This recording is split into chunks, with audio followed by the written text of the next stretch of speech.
Baik, terima kasih atas waktu yang telah diberikan pada kelompok kami, yaitu kelompok 3, yang dimana di sini kami akan mempresentasikan materi praktik analisis data keuangan atau sekunder dengan EPUS. Jadi sebelum kami memaparkan materi, izinkan kami untuk memperkenalkan diri terlebih dahulu, mulai dari saya sendiri.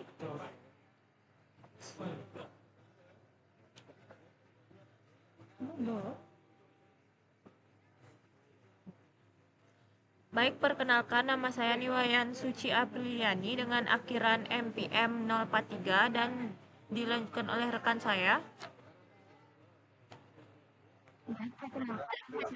Baik, perkenalkan nama saya Nikema Sri Hinyanti dengan akhiran MPM 059.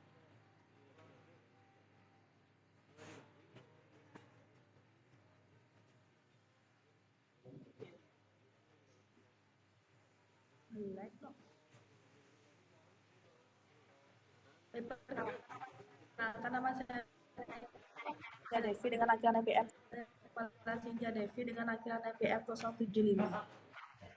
Perkenalkan, nama saya Ika Mitun Rayana, nomor akhiran NPM 098. Baik, perkenalkan nama saya Nika Dedeka dari Bunga Pratiwi dengan akhiran NPM 209.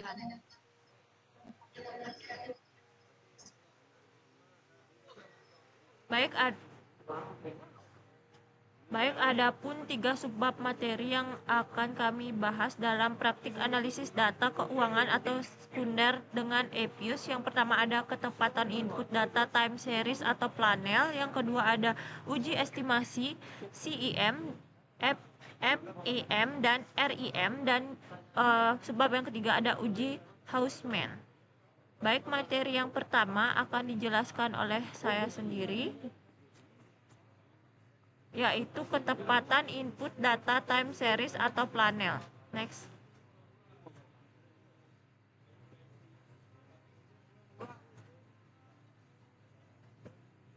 Jadi, kualitas data sangat menentukan integritas penelitian kuantitatif karena mempengaruhi keakuratan hasil analisis. Oleh karena itu, data harus diverifikasi memiliki variabel yang jelas serta lengkap agar hasil tetap reliable dan tidak bias. Jadi dalam data time series, konsistensi waktu dan interval sangat penting untuk menghindari autokorelasi sehingga diperlakukan ketepatan variabel, sinkronisasi data, serta pembaruan secara berkala agar analisis seperti regresi linear dapat memprediksi tren dengan baik. Jadi dalam penelitian ini menggunakan data planel, yaitu gabungan data time series dan cross section dengan periode 2015 sampai 2018 dan 19 perusahaan jasa. Pengolahan data memerlukan ketelitian tinggi agar tidak terjadi kesalahan struktur atau data yang hilang. Jadi analisis dilakukan menggunakan uji regresi untuk melihat pengaruh variabel independen terhadap variabel dependen sehingga menghasilkan penelitian yang lebih akurat dan komprehensif. Baik, sekian pemaparan materi dari saya. Selanjutnya akan dilanjutkan oleh rekan saya.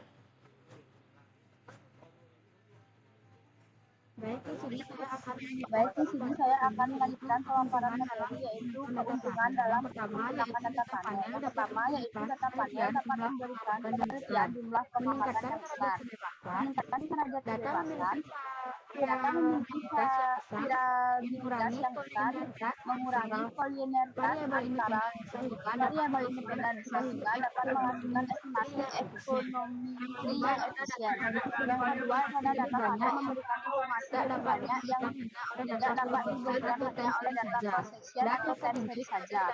Dan yang ketiga itu ada data panel dapat memberikan penyelesaian yang lebih baik dalam inferensi perubahan dinamis dibandingkan dengan cross section. Next.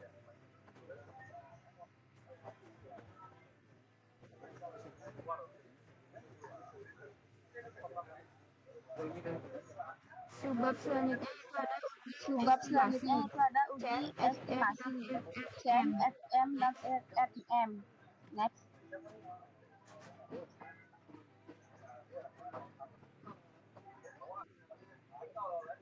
Menurut Ghazali, Menurut Ghazali et al. Tahun pada halaman 2013 pada halaman 251 terdapat bahwa ada tiga pendekatan terdapat ada tiga estimasi data pendekatan panel sebagai estimasi berikut. regresi Yaitu yang data panel pertama, sebagai berikut, yaitu yang common pertama, effect model atau common CEM. effect model Common atau effect model CEM. adalah model Common yang effect sederhana model untuk adalah model yang mengestimasikan sederhana parameter untuk model data panel mengestimasikan dengan parameter hanya model data menggabungkan panel data tim dengan hanya series menggabungkan dan data tim procession series tanpa melihat dan adanya procession suatu tanpa perbedaan melihat adanya suatu antar waktu dan perbedaan individu atau antara entitas. waktu dan Dengan individu atau pendekatan yang entitas. dipakai adalah Dengan metode pendekatan yang dipakai ordinary adalah least metode square atau ordinary OLS least sebagai square atau OLS teknis sebagai estimasinya.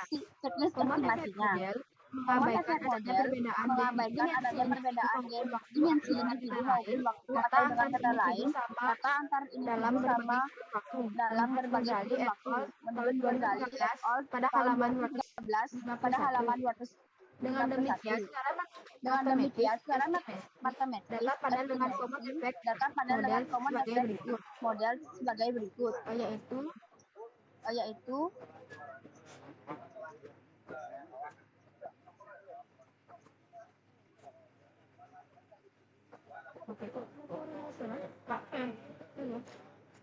YIT sama dengan apa nih lah, korban alfa itu sih.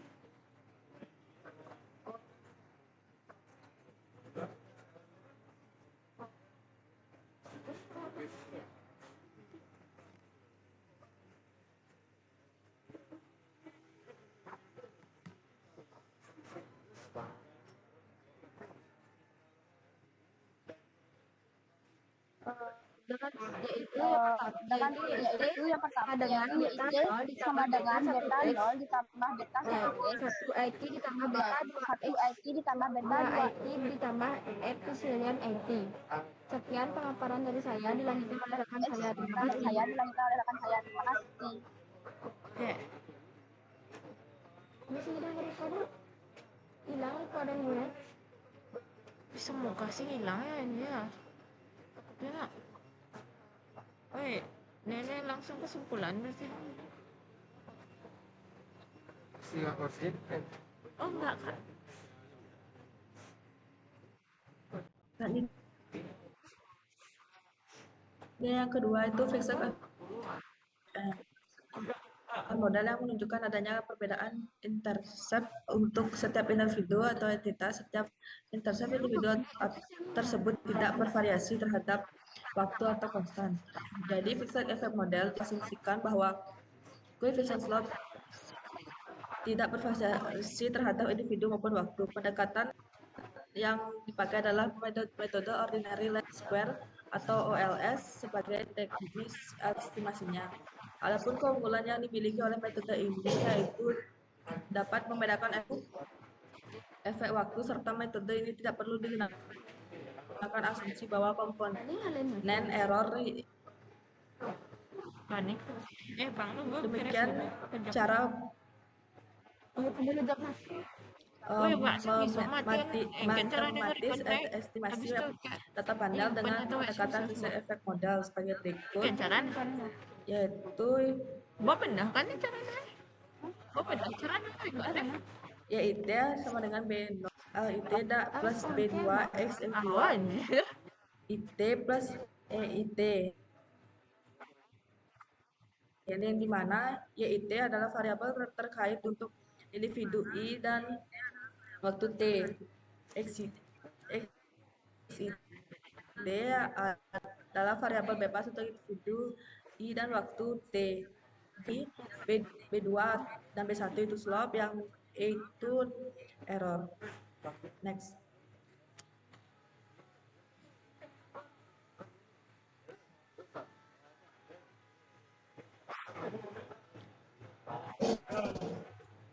Selanjutnya yaitu fixed effect model atau FEM. Random effect model adalah di mana metode yang akan mengestimasi data panel di mana variabel gangguan atau error terms mungkin saling berhubungan antar waktu antara individu atau entitas. Model ini berasumsi bahwa error terms akan selalu ada dan mungkin korelasi sepanjang time series, dan force section. Pendekatan yang dipakai adalah metode generalisir yang least square atau GLS sebagai teknis estimasinya. Metode ini lebih baik digunakan pada waktu data panel apabila jumlah individunya lebih besar daripada jumlah waktu yang ada. Demikian cara matematis estimasi pada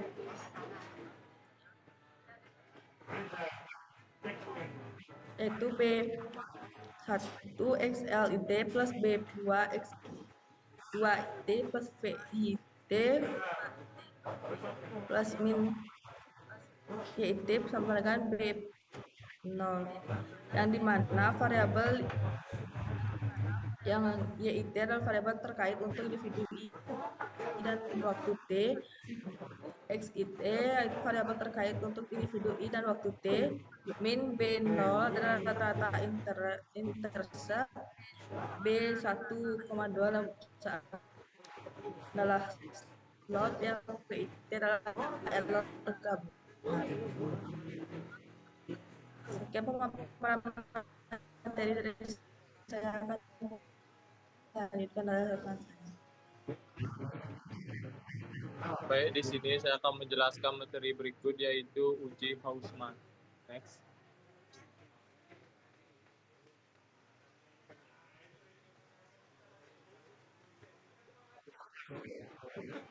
Uji Hausman digunakan untuk menentukan model yang paling sesuai antara Quick Effect Model atau FEM dan Random Effect Model atau REM, dan untuk mengetahui apakah terdapat korelasi antara efek individu atau cross section dengan variabel independen. Jika terdapat korelasi, maka model Quick Effect lebih tepat digunakan karena mampu menangkap perbedaan karakteristik setiap individu. Sebaliknya, jika tidak terdapat korelasi, maka Random Effect Model lebih efisien untuk digunakan. Melalui uji ini, peneliti dapat memilih model yang paling konsisten dan tidak bias, sehingga hasil analisis menjadi lebih akurat dan dapat dipercaya. Next.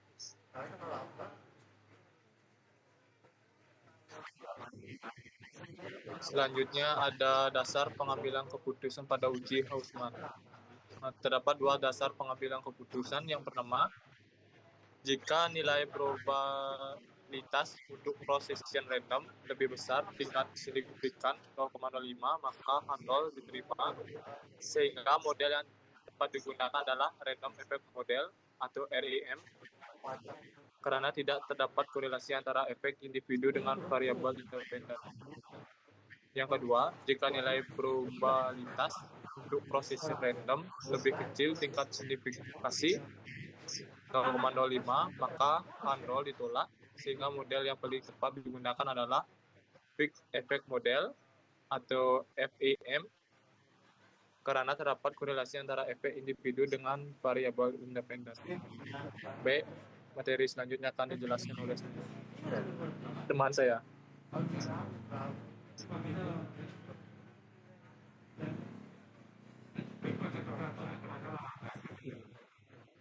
Baik, di sini saya akan menjelaskan tentang hipotesis yang digunakan dalam pengujian.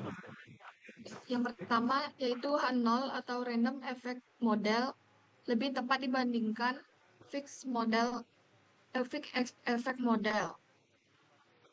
H1 Fixed Effect Model lebih tepat dibandingkan Random Effect Model. Jika nilai chi-square yang diperoleh lebih besar dibandingkan dengan nilai chi-square tabel, serta nilai profitabilitas lebih kecil dari tingkat signifikan, prop kurang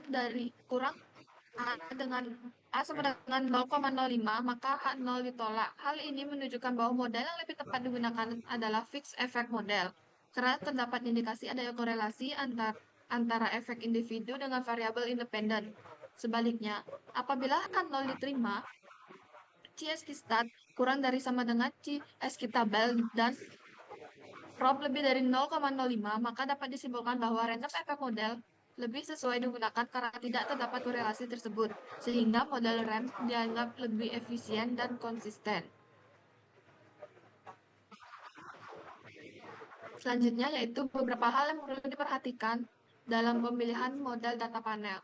Yang pertama yaitu jika jumlah periode waktu T besar dan jumlah cross section N kecil, maka perbedaan hasil FEM dan RAM tidak terlalu signifikan. Dalam kondisi ini, fixed effect model lebih sering dipilih karena lebih mampu menangkap perbedaan karakteristik tiap individu dan lebih aman digunakan saat terdapat heterogenitas.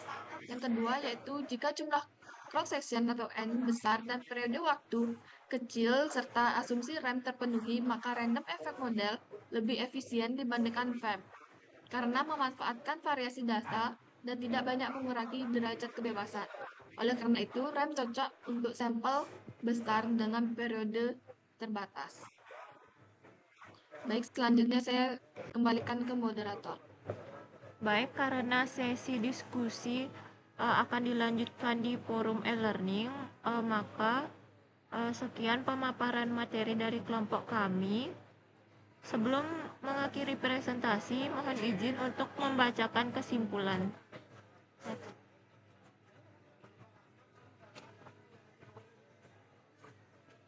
Next, Pir.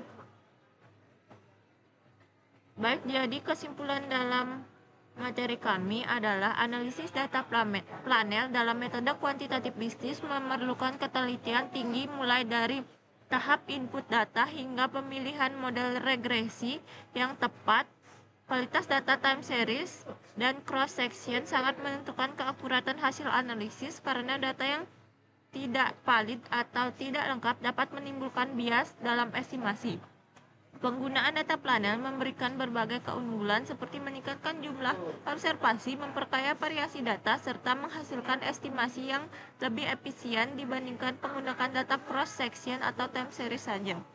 Dalam proses estimasi terdapat 3 pendekatan yang utama yaitu Common Effect Model atau CEM dan Fickets Effects Model atau FEM dan Random Effect Model atau RAM yang masing-masing memiliki karakteristik dan asumsi yang berbeda. Uji Hausman menjadi tahapan penting dalam menentukan model terbaik antara FEM dan RAM dengan melihat atau tidaknya korelasi adalah efek individu dan variabel independen. Keputusan didasarkan pada nilai probabilitas dan square sehingga dapat diperoleh model yang paling konsisten dan tidak bias. Sekian pemaparan